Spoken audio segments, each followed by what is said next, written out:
Hello, जय हिंद सभी को। आज हमारे साथ संतोष भाई हैं।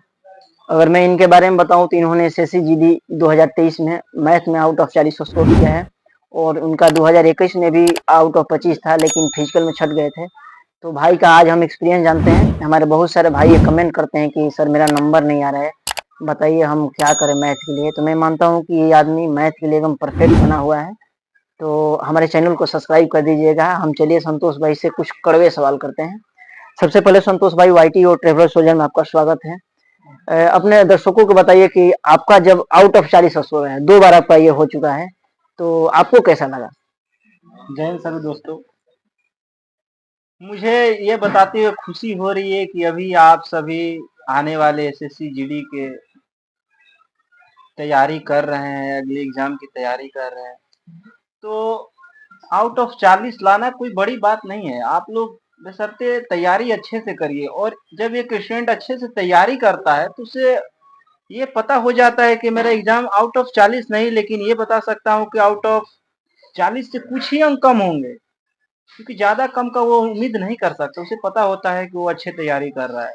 सबसे पहले मैं संतोष जी आपसे बात करूँ कि आपने मॉक टेस्ट कहाँ से लगाया था? सर, मॉक टेस्ट तो मैं टेक्स्ट बुक से करता था, और उसके hard and hard question solve करता था, और भी प्लेटफॉर्म अनअकैडमी से भी मैं पढ़ रखा हूँ।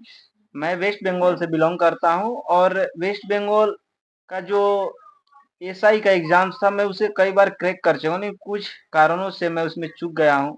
मुझे खेद है इस बात की। देखिए, सबसे पहले जो भी स्टूडेंट तैयारी करते हैं, जब वो मॉक टेस्ट लगाते हैं तो सर जनरली हार्ड क्वेश्चन पूछा जाता सर है, जो कि बन नहीं पाता है। सर तो अब क्या बताएंगे? मेरे बहुत सारे व्यूअरों का कमेंट था कि सर क्वेश्चन बहुत हार्ड आते हैं, अगर कोई हम रोजगार वित्त अंकित का लगाते हैं या सर फिर टेक्स्ट बुक का लगाते हैं, तो उसके बारे में क्या बोलेंगे? लड़के बहुत डिप्रेस हैं। ये बताइए कि मॉक टेस्ट के क्वेश्चन में और रियल एग्जाम के क्वेश्चन में कितना अंतर होता है संतोष सर भाई? मॉक टेस्ट और रियल एग्जाम में बस अंतर इतना कहेगा का जो मतलब थॉट्स का अंतर है कि आप जैसे एक रियल एग्जाम में कुछ ज्यादा ही अपने आप को कंफ्यूजन में डाल देते हैं कि एग्जाम है, और जो आप अपने जैसे अपने टेबल पर एग्जाम देते हैं उसमें आप थोड़ा लाइटली ले लेते हैं। तो लाइटली नहीं लेना है, बस आप उस एग्जाम के तरीके से इस एग्जाम को दीजिए कि एकदम जैसे कि जो एग्जाम मैं दे रहा हूँ ऐसा ही एग्जाम सेम हो। सबसे बड़ी चीज संतोष भाई, सबसे बड़ा जो कंफ्यूजन होता है, हमको 1 घंटा 80 क्वेश्चन करना पड़ता सर है। उसमें मैथ का सबसे जो लड़कों के ज्यादा मन में जहन में कंफ्यूजन होता है वो कैलकुलेशन को लेकर होता है। सर क्योंकि हम तो क्वेश्चन सभी जानते हैं लेकिन कर नहीं पाते हैं। तो आप कैलकुलेशन के लिए हमारे दर्शकों को, हमारे जितने भी स्टूडेंट हैं, व्यूअर हैं, उनको बताइए कैलकुलेशन अपना कैसे फास्ट कर सकते हैं? सर मैं ज्यादा से ज्यादा calculative question sir SSC GD में आते ही नहीं है कि जो आपको हम्म। परेशान करे। हम्म। ऐसे ही क्वेश्चन आते हैं जो 6 मिनटों में सॉल्व हो जाते हैं। तो आप उसके बारे में जो कैलकुलेटिव क्वेश्चन है और ज्यादा समय टेकन वाले हैं, जो ज्यादा टाइम टेकन, ऐसे क्वेश्चन को आप सॉल्व करें ही नहीं, क्योंकि ऐसे क्वेश्चन आपके समय को भी और आपकी एक्यूरेसी को डाउन कर देंगे। आप ये एग्जाम को आप ज्यादा डीप में नहीं ले जाएं, और को ऐसे क्वेश्चन को सॉल्व करें जो ये एग्जाम के लिए बने हुए हैं, उन एग्जाम को ही सॉल्व हाँ, करें। देखिए, आपसे भाई मैं बोलना चाहता हूँ, आप लोगों को जितने भी लोग यूट्यूब पर या कोई एप्लीकेशन में मॉक टेस्ट डरा रहे हैं, ऐसा क्वेश्चन आता है, लेकिन रियल एग्जाम में ऐसा क्वेश्चन नहीं आता है, क्योंकि ये एसएससी जीडी का एग्जाम है। दूसरी बात संतोष भाई, मेरा अगला आपसे क्वेश्चन रहेगा कि आप इंपॉर्टेंट चैप्टर बता दीजिए, कौन कौन से इंपॉर्टेंट चैप्टर है जहां से हम अच्छा स्कोर कर सकते हैं? सर मैं बताना चाहता हूँ कि इम्पोर्टेंट में आप पहला आ जाइए औसत, हम्म। मिक्सर एलिगेशन, हम्म। टाइम एंड डिस्टेंस, हम्म। एज। हम्म। उसके बाद सर मेंसुरेशन के कुछ क्वेश्चन बहुत ही आसान आते हैं, आप उसको चंद मिनटों में बना हाँ, दीजिएगा, टाइम ही नहीं लगेगा। देखिए, इसमें मैं और थोड़ा सा, ट्रेन से भी क्वेश्चन आते हैं सर, बस आपको हंसते हंसते कर देना है। और मैं बोलना चाहता हूँ एक बार फिर से कि आप लोग आने वाले एसएससी जीडी के आप ही लोग तो भविष्य हैं, आप अच्छे से एकदम, तैयारी करिए। देखिए, मेरे जितने भी व्यूअर देख रहे हैं, अगर आपको घबराहट होती है मैथ से तो आप बिल्कुल ना घबराइए।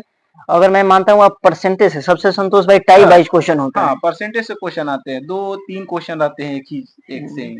सबसे पहले ये बताऊंगा कि आपने मेंसुरेशन के लिए आपने कितना किया था, क्योंकि देखिए generally advance math SSC GD के उतना आते नहीं है, नहीं ओनली मेंसुरेशन आता है। तो आपका प्लान जो था मेंसुरेशन के प्रति वो कैसा था, बता दीजिए हमारे दर्शकों को। सर, मैं मेंसुरेशन के लिए कुछ ही चैप्टर को सॉल्व किया था, जैसे कि बहुत लड़के हैं जो उसमें कुछ एडवांस करने लगते हैं, लेकिन ऐसा एडवांस आता नहीं। अगर आप मेंसुरेशन के कुछ सम्स फॉर्मूले जानते हैं ना, तब छंद मिनटों में, छंद सेकंडों में उसको टिक कर देंगे। कहीं कहीं तो ऐसा आता है सर, बस डायरेक्टली फॉर्मूला पूछ दिया जाता है। देखिए मैं भी ये बताना चाहता हूँ, देखिए बहुत सारे लोग एडवांस मैथ के पीछे पड़े रहते हैं, बहुत हार्ड हार्ड क्वेश्चन लगाते हैं, लेकिन वो जिंदगी में कभी सिलेक्शन नहीं ले सकते हैं। एक सेलेक्टेड में नॉन सेलेक्टेड में ही अंतर होता है। सेलेक्टेड सिलेक्शन लेने वाला बहुत लिमिटेड अपना सोर्स रखता है और वहां से अपना तैयारी कर लेता है, क्योंकि उसको मैथ के अलावा और सारे भी सब्जेक्ट पढ़ने हैं। तो क्या संतोष भाई, मेरा अगला क्वेश्चन संतोष भाई आपसे है, आप हमारे जितने भी स्टूडेंट देख रहे हैं, व्यूअर देख रहे हैं, उनके लिए आप बेस्ट टीचर बता दीजिए। यूट्यूब पर कौन ऐसा बेस्ट टीचर है जिससे ये अपना तैयारी कर सकते हैं? सर मैं बताना चाहता हूँ कि रोजगार विद अंकित के क्लासेस भी मैंने कुछ किए थे। अनअकैडमी के एक जाने माने टीचर थे हमारे साहिल खंडेलवाल सर, उनका भी क्वेश्चन किया था और बहुत ही बेहतरीन तरीके से उन्होंने एसएससी जीडी के अनेक सारे वीडियोस डाल रखे प्ले लिस्ट पर। अगर आप उनको करते हैं तो आप 1 रुपए भी खर्च नहीं के, बस आपको एक डेटा और अपना कीमती समय देना होगा। अगर आप उसको दे दिए, अगले आप ही हैं एसएससी जीडी के चुने हुए हो सकते। दूसरी सवाल हमारा आपसे बहुत इंपॉर्टेंट सवाल है, क्योंकि एसएससी जीडी के एग्जाम में बहुत कम समय बचे हैं, लगभग 25 से 30 दिन बचे हुए हैं।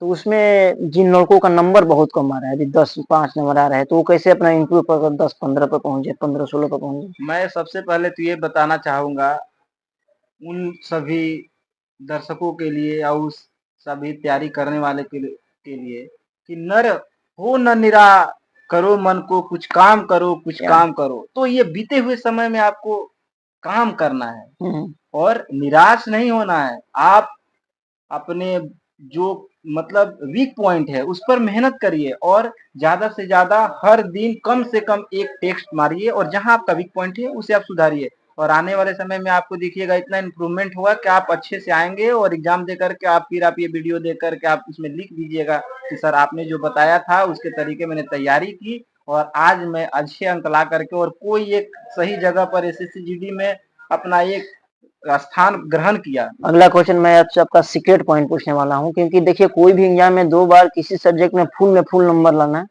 ये बोलने से बहुत आसान होता है, लेकिन करने से काफी हार्ड होता है।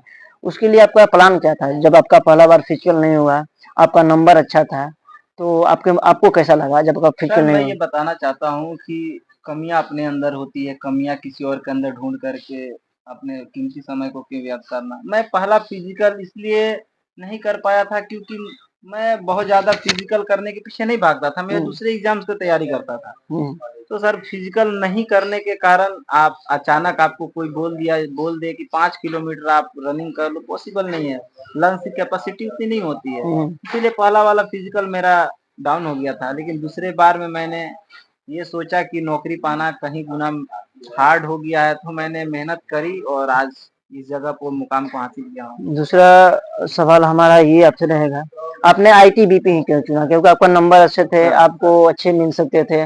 सर इसका एक बहुत ही मैं बता सकता हूँ, हंस करके बता रहा हूँ क्योंकि सर मैं मेरे एक जाने पहचाने इंसान जम्मू में रहते हैं और वो कश्मीर में श्रीनगर पत्नी टाप में उनका रिजॉर्ट है। मैं बहुत बार उनके पास जा चुका हूँ और जब जब जाता हूँ माँ वैष्णो देवी का दर्शन करता था। वहां पर मैं वहां से मनोकामना भी करी थी कि भगवान मुझे ऐसे कुछ दो कि मैं यहाँ पर हर बार आऊँ और आज ऐसा हुआ कि मैं उनका दर्शन हमेशा कर सकता हूँ। अच्छा देखिए, दूसरी बात, आईटीबीपी एडवेंचरस के लिए जानी जाती है, इसी के लिए तो क्या आपको भी एडवेंचरस पसंद है? सर बहुत ही ज्यादा। किसको एडवेंचरस सर, बहुत सारे इंसान तो करोड़ों लाखों रुपए खर्च करके बर्फ पर घूमने जाते हैं और हमें आज नसीब हुई है तब उससे भागते हैं, क्यों भागेंगे? आप सभी दर्शकों के लिए मैं बता दूं कि देखिए जितने भी लोग आईटीबीपी के बारे में गलत इन्फॉर्मेशन देते हैं कि जॉब ऐसी है, मैं बता दूं सबसे अच्छी इसकी ड्यूटी होती है। क्या सर? एकदम कि इससे इसका ड्यूटी कोई 5 घंटा से ज्यादा नहीं होता है, इसमें पैसा भी आपका अच्छा बनता है। तो अगर आपका फर्स्ट प्रेफरेंस आईटीबीपी है तो आप बिल्कुल खुश हो जाइए और अपने तैयारी में लग जाइए।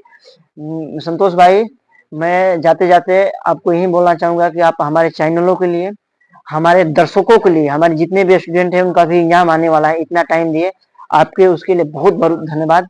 मैं मानता हूँ ये वीडियो हमारे जितने भी दर्शक देखेंगे उनके लिए इम्पोर्टेंट रहेगा। लास्ट सब अपने व्यूअर के लिए कुछ बोल दीजिए। मैं सभी को एक बार तहे दिल से फिर से जय हिंद करता हूँ और दोस्तों आप अच्छे से तैयारी करिए और आने वाले समय के लिए एकदम लग जाइए। खाना कम खाइए और पढ़ाई ज्यादा करिए, अगर क्योंकि आपके मन में कोई भी डाउट होता हो मैथ से कुछ किसी कोई भी रिलेटेड, हमारा टेलीग्राम का चैनल दिया हुआ है, उसका लिंक दे देंगे डिस्क्रिप्शन में। आप वहां देखिए, अपना क्वेश्चन पिन कर दीजिए। देखिए हम सेलेक्टेड हैं, सिलेक्शन दिलाएंगे। हम यूट्यूबर नहीं है कि आपको भरमाएंगे कि ये कर लो वो कर लो, क्योंकि हम सेलेक्टेड हैं, सिलेक्शन दिलाएंगे। जय हिंद सभी को। आप लोग वीडियो को शेयर कीजिए, सब्सक्राइब कीजिए। आपसे विदा लेता हूँ। और ये भी सर काफी अच्छे रैंकधारी हैं, बस मैं इनके बारे में बताना चाहता हूँ। ये भी कुछ अच्छे अच्छे नंबर इनका भी था पिछले बार में। आप सभी को देखिए मैं भी 2 बार एयरफोर्स निकाल चुका हूँ। अगले वीडियो में बताऊंगा, वीडियो बहुत लंबी हो जाएगी। आप लोग वीडियो को जितना से जितना शेयर कीजिए, ताकि हमारे जितने भी दोस्त अभी देने वाले हैं एसएससी जीडी की एग्जामिनेशन, उनको काफी हेल्प मिले। जय हिंद।